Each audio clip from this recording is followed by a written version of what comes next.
Namaste and Assalamu alaikum to all of you. Welcome again in my YouTube channel. I am Chavanti Mali and today I am going to start the lecture number 2 of English grammar course. And in today's lecture we will learn pronoun because pronoun is the parts of speech, and in our previous lecture number 1 उसमें हमने noun को पढ़ा था और आज हम second parts of speech pronoun को पढ़ेंगे. ठीक है. सो प्रोनाउन की जो सिंपल सी डेफिनेशन लिखी हुई है आपके सामने. A pronoun is a word that takes the place of a noun in a sentence. In another words we can say that the pronoun और the word which is used instead of noun. ऐसे अल्फाज जो noun की जगह पर इस्तेमाल किए जाएं, that's known as the pronoun. Okay. So for example एक सिंपल अंडरस्टैंडिंग के लिए हम समझते हैं कि जैसे नाउन कहते हैं, दुनिया में किसी भी चीज़ के नाम को नाउन कहा जाता है. ठीक है. लेकिन हम बार बार एक नाम ना लें, इस चीज़ को अवॉइड करने के लिए हम प्रोनाउन का इस्तेमाल करते हैं. जैसे मैं कहूँ प्रिया बहुत अच्छी लड़की है. प्रिया जो है वो दूसरी क्लास में पढ़ती है. प्रिया जो है रोज़ सुबह उठती है, स्कूल जाती है. तो बार बार प्रिया प्रिया कहना जो है वो अच्छा नहीं लगता. सो एक फॉर्मल इंग्लिश के लिए हम उसको और भी बेटर बनाने के लिए हम ये कहेंगे Priya is a good girl, she is in class 2, like that ना. सो अब हमने वर्ड यूज़ किया प्रिया की जगह शी. सो ये जो आपका शी है यही प्रोनाउन कहलाते हैं. ऐसे अल्फाज जो नाउन की जगह पर इस्तेमाल किए जाएं. हम बार बार नाम को लेने से अवॉइड करने के लिए जो है प्रोनाउन का इस्तेमाल करते हैं. प्रोनाउन के कुछ डिफरेंट टाइप्स भी होते हैं. काइंड्स ऑफ प्रोनाउन में हम पढ़ेंगे. एक्चुअली हम देख तो रहे होते हैं अपने इंग्लिश सेंटेंसेस में डिफरेंट टाइप्स ऑफ जो है वो वर्ड्स जो कि नाउन की जगह पर इस्तेमाल किए जाते हैं, बट हमें मोस्टली नहीं पता होता कि ये कौन सा प्रोनाउन है और हमें इस जगह कौन सा प्रोनाउन यूज़. सो प्रोनाउन की काइंड्स भी आज हम देखेंगे क्योंकि डिफरेंट टाइप्स ऑफ प्रोनाउन होते हैं और सेंटेंसेस में देखने को भी मिलते हैं, बट हमें नहीं पता होता कि ये कौन सा प्रोनाउन है और इस सेंटेंस में हमें कौन सा काइंड ऑफ प्रोनाउन यूज़ करना है. बट आई विल ट्राई कि आज के लेक्चर में आपका ये मसला भी हल हो जाए. So let's continue. I hope pronoun आपको समझ आए होंगे कि ऐसे अल्फाज जो नाउन की जगह पर इस्तेमाल किए जाते हैं. अब हम स्टार्ट करते हैं kinds of pronoun. Kinds of pronoun में personal pronoun, interrogative pronoun, indefinite pronoun, demonstrative pronoun, relative pronoun, reflexive pronoun, distributive pronoun, reciprocal pronoun. Okay, so start करते हैं personal pronoun से.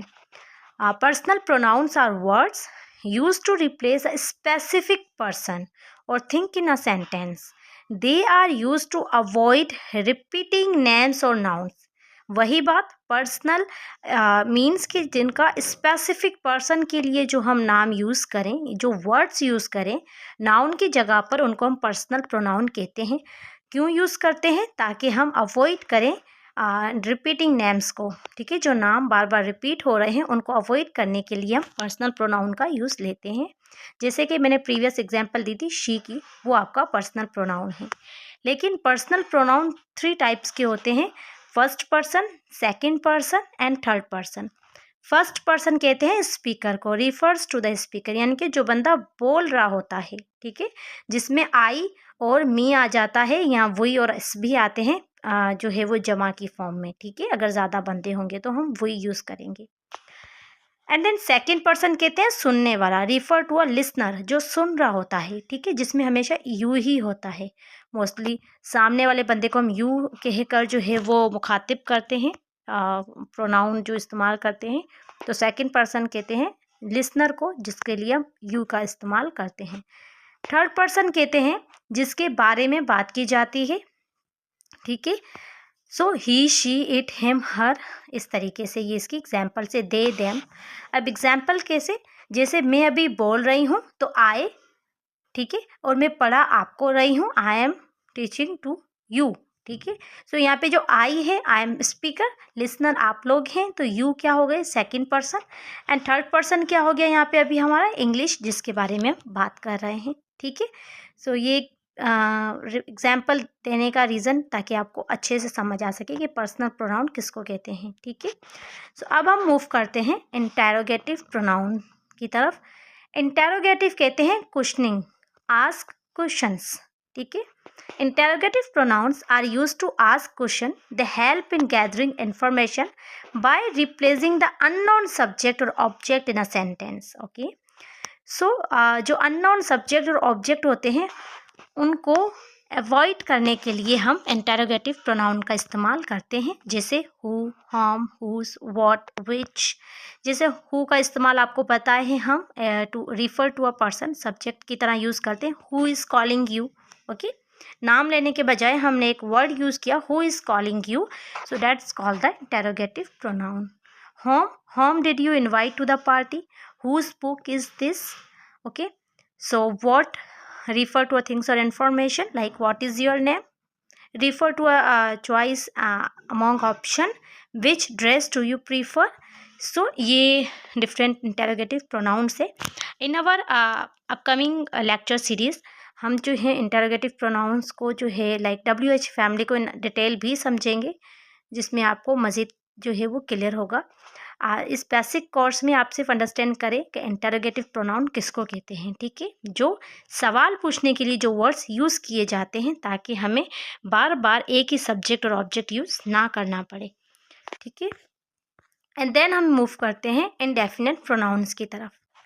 Indefinite pronoun refer to people, things or amounts without specifying exactly who or what they are. Indefinite का मतलब ही होता है without specifying, like हमें पता ना हो कितना है, कोई बंदे कितने हैं या कोई चीज़ कितनी है, उस चीज़ की अमाउंट कितनी है, स्पेसिफिक अमाउंट पता ना हो, तो एग्जैक्टली जो होती है वो अमाउंट पता ना हो, तो हम इंडेफिनिट प्रोनाउंस का यूज़ करते हैं।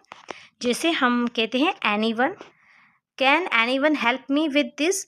अब एनीवन हमने जो है वो कितने बंदों के लिए, कितने बंदों में से किसी एक को कहा है, तो यहाँ पे जो अमाउंट है वो स्पेसिफाई नहीं है। Something, there is something in a bag, अब कुछ है, अब यहाँ इस बैग में कुछ है, ठीक है। सो यहाँ पे समथिंग क्या प्रीफर कर रहा है कि हमें अमाउंट का नहीं पता। Nobody was at the park, कोई भी पार्क पर नहीं है। अगेन रिफ़र जो है वो किसको कर रहा है, लोगों को या पीपल, थिंग्स और अमाउंट्स को जो स्पेसिफाई ना हो, ओके।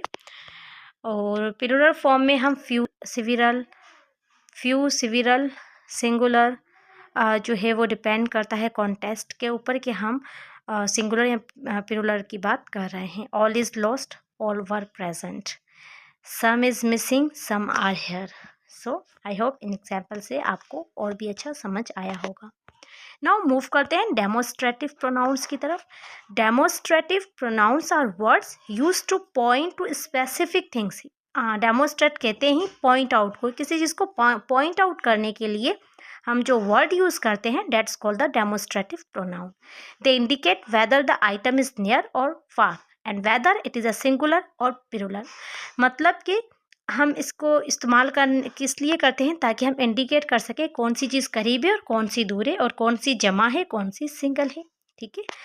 डेमोस्ट्रेटिव आपके चार होते हैं, this, that, this, those. This जो भी कोई चीज़ आपके करीब हो उस लिए यूज़ की जाती है और सिंगुलर चीज़ के लिए इस्तेमाल किया जाता है। डैट जो चीज़ दूर हो उस लिए यूज़ की जाती है और सिंगुलर के लिए यूज़ किया जाता है। दिस जो चीज़ आपके करीब हो और ज़्यादा हो, ज़्यादा अमाउंट में हो, ठीक है।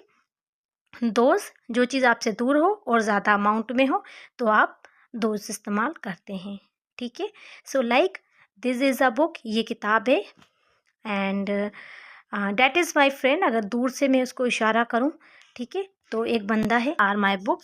सो अगर बुक्स करीब हैं और ज़्यादा अमाउंट में हैं तो मैं दीज यूज़ करूँगी। एंड दोस्त जो है वो दूर की चीज़ों के लिए यूज़ होता है लेकिन ज़्यादा अमाउंट में। अगर दूर से मेरे फैमिली मेम्बर्स आ रहे हैं, फॉर एग्जांपल मैं कहूँगी those are my family members, okay. So those use किया और दूर के लिए, लेकिन ज़्यादा अमाउंट के लिए यूज़ किया तो मैंने दोज का इस्तेमाल किया। आई होप डेमोस्ट्रेटिव प्रोनाउन आपको क्लियर हुए होंगे।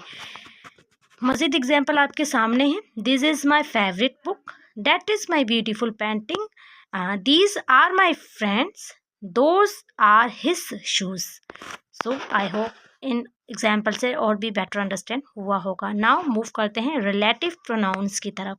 Relative pronouns are words use to connect a clause और फ्रेज टू अ नाउन और pronoun. They help add more information about the subject और object in a sentence. Relative pronoun जो इस्तेमाल किए जाते हैं कनेक्ट किसको करने के लिए, क्लॉज और फ्रेज को किसके साथ, नाउन या प्रोनाउन के साथ, ताकि हम ज़्यादा से ज़्यादा इन्फॉर्मेशन को ऐड कर सकें। लाइक कैसे हु हम इस्तेमाल करते हैं फॉर पीपुल, जैसे कि मैंने कहा हमने ऊपर इंटरोगेटिव में WH फैमिली पढ़ी थी। इंटरोगेटिव में WH फैमिली क्वेश्चनिंग के लिए इस्तेमाल की जाती है और रिलेटिव में आप सवालों के लिए नहीं, आप इन सम सेंस के आप जवाब देने के लिए भी ये फैमिली यूज़ करते हैं। जैसे यहाँ पे हु अब पीपल के लिए, होम जो है for people used as an object, and whose possession के लिए, विच जो है थिंग्स और एनिमल्स के लिए, डैट जो है पीपल थिंक और एनिमल के लिए इस्तेमाल होता है। जैसे मैं कहूँ the girl who won the race is my cousin, वो लड़की या लड़की जिसने मैच जीता वो मेरी कज़न है। तो हु ने एक लड़की को रिफ़र किया, तो यहाँ पे हु क्या है, आपका रिलेटिव प्रोनाउन है। द गर्ल के रिगार्डिंग, द गर्ल जो है इसके रिगार्डिंग मज़ीद इन्फॉर्मेशन किसने कनेक्ट की, हु ने। सो यहाँ पे हु आपका रिलेटिव प्रोनाउन के लिए इस्तेमाल होगा। He is the person who whom I admire the most, okay. Like she is the student whose project won first place, and this is book which I borrowed from you, okay. The house that we visited was very old. So ये वो examples हैं जिनसे आपको relative pronoun के लिए better understanding होगी। So now I am going to move another kinds of pronoun that's known as the reflexive pronoun. Reflexive pronouns are words used when the subject and the object of a sentence are the same person or thing. They end in self, singular, and self हम use करते हैं single person के लिए और self use करते हैं जमा के लिए, कलेक्टिव के लिए, ठीक है, कलेक्शंस के लिए, यानी कि जहाँ पर आपकी जमा हो। कैसे वो हम एग्जाम्पल में मज़ीद अंडरस्टैंडिंग करते हैं। जैसे my self, your self, him self, her self, it self, ठीक है। वाहिद और एक जमा के लिए, सॉरी एक सिंगल के लिए हमने यूज़ किया। अब जमा के लिए ourselves, yourselves, themselves, ठीक है। सेंटेंस से अंडरस्टैंड करते, लाइक मैं कहूँ I hurt myself while playing, ठीक है। अब नीचे देखिए we enjoyed ourselves at the party, वही हमने खुद से इंजॉय किया पार्टी पर। तो अगर मैं कहती आई इंजॉयड तो मैं कहती माई सेल्फ, लेकिन यहाँ पे वही है तो मैंने आवर सेल्फ का इस्तेमाल किया। सो इन्हीं को ही हम रिफ्लेक्सिव प्रोनाउन कहते हैं। जैसे आपका सब्जेक्ट ही आप दूसरे सेंटेंस लाइक आपका सब्जेक्ट ही रिफ्लेक्स करे एज अ रिफ्लेक्सिव प्रोनाउन, ठीक है। जो हम कहते हैं ना खुद से ये किया, मैंने ये खुद से किया, इट मीन्स मैंने जो काम किया, मेरा जो काम था वो रिफ्लेक्सिव मुझ पर ही हो रहा है, मैंने ही किया। तो इस बात को हम मेंशन करने के लिए रिफ्लेक्सिव प्रोनाउन का यूज़ लेते हैं। Distributive pronoun, distributive pronouns refer to individual members of a group considering them separately rather than collectively. They are always singular and are followed by a singular verbs, ठीक है।